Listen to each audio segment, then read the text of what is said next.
आप सुन रहे हैं एसके म्यूजिक स्टूडियो गांव की प्रस्तुति।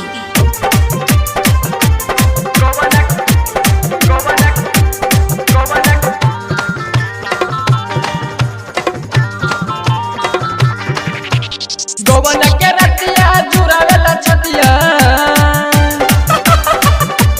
गोवन के रतिया जुरावेला छतिया, दे देहला सकरला छूट। पूरा मजा ले लो लूटू खिया के बिस्कुट, पूरा मजा ले लो लूटू खिया के बिस्कुट, पूरा मजा ले लो लूटू खिया के बिस्कुट। गोवन के रतिया जुरावेला छतिया, गोवन के रतिया जुरावेला छतिया, दे देहला सकरला छूट। पूरा मजा ले लो लूटू खिया के बिस्कुट, पूरा मजा ले लो लूटू खिया के बिस्कुट, अति मजा ले लो लूटू खिया के बिस्कुट।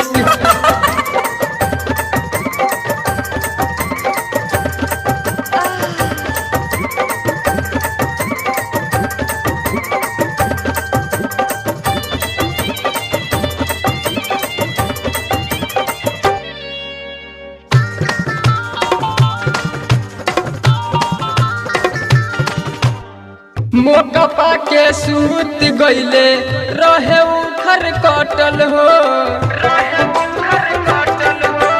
चिपक चिपक के मजा लेता रहेला उ सटल हो।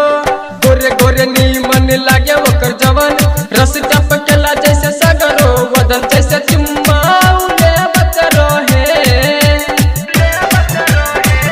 जैसे चुम्मा लेवत रहे, न कोनो जगह पैर छूट। पूरा मजा ले लो लूटू खिया के बिस्कुट, पूरा मजा ले लो लूटू खिया के बिस्कुट, अति मजा ले लो लूटू खिया के बिस्कुट।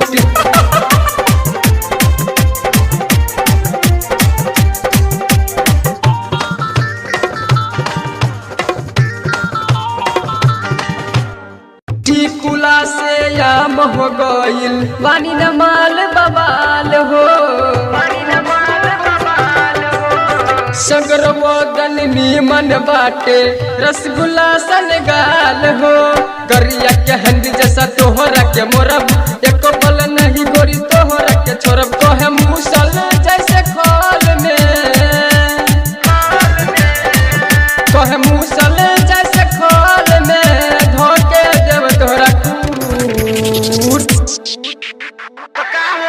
पूरा मजा ले लो लूटू खिया के बिस्कुट,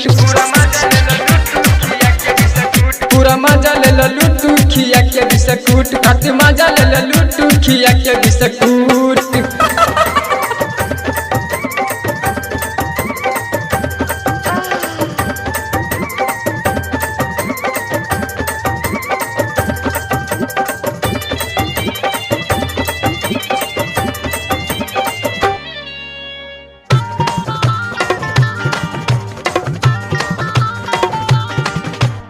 सक्रिय राइटर शिवम जी के देख गजबे हाल हो, विकास प्रेमी खिड़की से झाँखल गलल नाही डाल रे, धन धमाका हमके मार चाहे छक्का, तोहे एक रात ने बनवाई हो सकता, हर फूलल फूलल फुलौना जाला, हर फूलल फूलल फुलौना जाला, आज रात में फूट।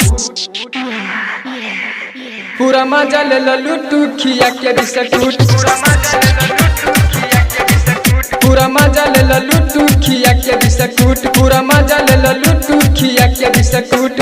गोवन के रतिया जुरावेला छतिया, गोवन के रतिया जुरावेला छतिया, दे देहला सकरला छूट। पूरा मजा ले लो लूटू खिया के बिस्कुट, पूरा मजा ले लो लूटू खिया के बिस्कुट, पूरा मजा ले लो लूटू खिया के बिस्कुट, पूरा मजा ले लो लूटू खिया के बिस्कुट।